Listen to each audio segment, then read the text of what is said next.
Coming up on 7:30, the Bob Schmidt Show on today's Talk 1490. Text neck, probably from us looking down like this all these years with our texting. Dr. Jason Deitch joining me now, talking about text neck, which is something that I think, Doctor, I think I've got it. Because I tend to look down at my phone a lot, and then I'm feeling like I'm not standing up as straight as I used to, and I feel like my head is like I'm always looking at the ground now, looking for pennies rather than looking straight ahead into the world. Is that kind of what this whole text neck syndrome is all about? Yeah.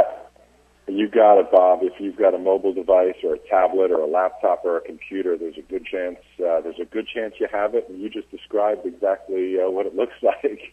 Well, because what are you looking for, Dad? You looking for money on the ground? No, I'm just not looking forward anymore, kids. I've got 4 kids now, and I'm not looking forward to too much of anything. No, I'm just kidding. That's hilarious. How can we break through this? Because obviously, kids are probably going to have it more than you and I are going to have it, just because they've had their phones their entire lives. I didn't get my first phone until I was in my 30s, That's true. You're exactly right, and that's really, why we're out there trying to create awareness. There's a saying that says, "As the twig is bent, so grows the tree." So when children develop these, poor posture habits, when they develop neurological disorders from a young age, when their spine doesn't fully develop in a healthy, straight way with the necessary curvatures, it causes long-term damage that we believe is going to be an epidemic in generations to come and years to come when children grow up. It's true. It's a problem for kids, and that's really why we're creating awareness about it.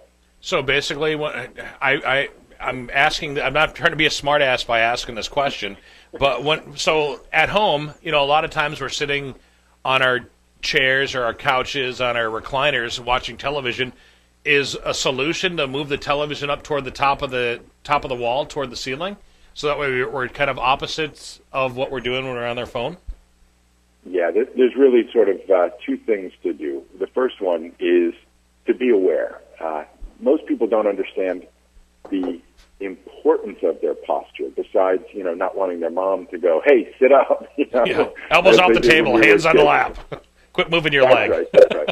That's right. And I don't see too many people walking around with books on their head like they, used to, I guess, in previous generations to practice posture. But conceptually, it's very similar. The first thing we really need to do is pay attention. It's to be aware that our posture really is a reflection of our spine and a nerve system.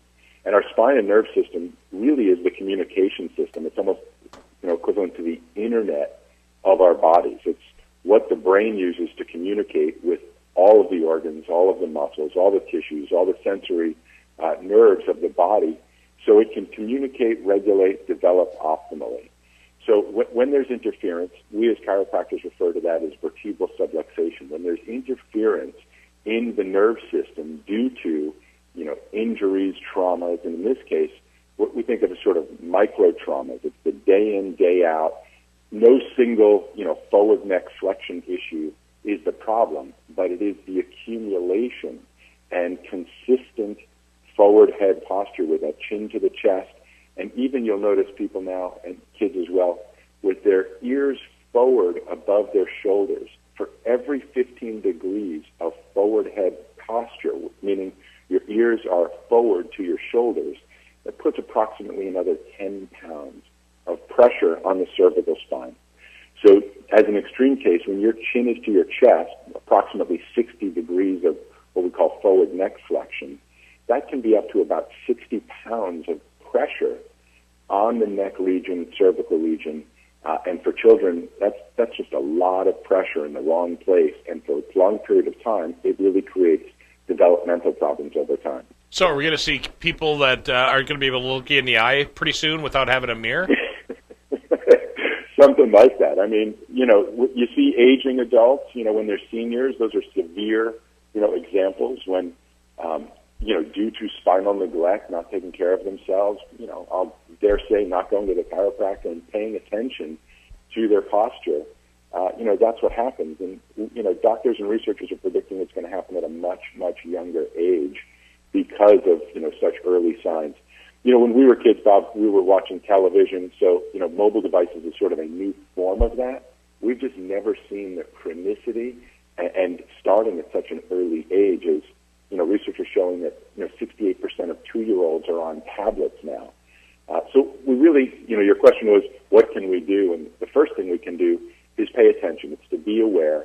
It's to understand that the positions you're sitting in, you're working in, when you're on your laptop, when you're on your mobile device, tablet, whatever you're using, that, some simple things are, and we don't think of it, but when you see it, you realize it.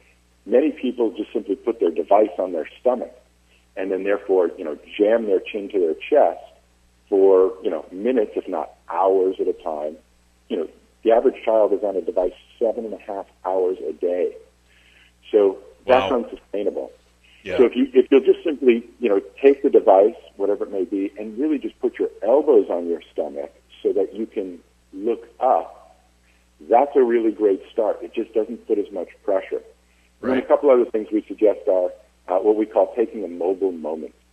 So every 20 minutes, take 20 seconds, look up 20 feet away, and just allow your body to reset its neurology, get the muscles moving, create what they call imbibition in the spine and the discs, putting nourishment and fluids back in, so you can keep some motion going.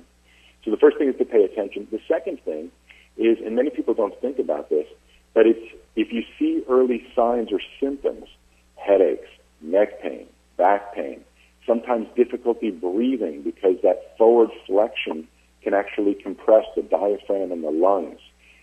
And sometimes there's even neurological disorders. There's a neuroscientist that coined the term recently called digital dementia, where we're finding kids just don't have memory recall the same way because they're depending on their technology too much. Jason, let me stop you there. Let me stop you there and ask you a question. Telephone numbers. Yeah. Do you know what your wife's cell phone number is by heart?